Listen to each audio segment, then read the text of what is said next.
Ang sama ng tiyan ko ah. Parang natatay ako. Masama yung nakain ko. So kaya ako pwede dito. Pwede na siguro dyan no. Wala naman tao no. Hintayin na ako. Sabi, sama ng nakain ko yata kanina.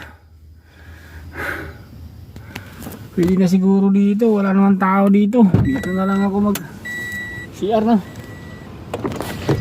Oh, wala naman tao eh.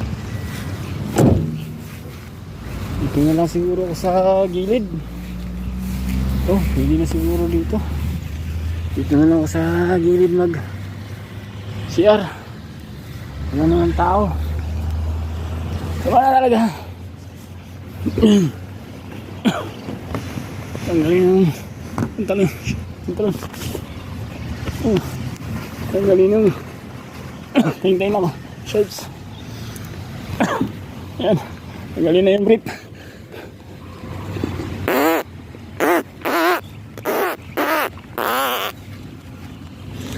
Wala na. It's a prank.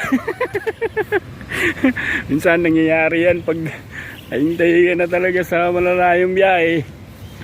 Hindi mo na pigilan. Karamihan yan yung mga nagbibiyahe ng probinsya. Oy!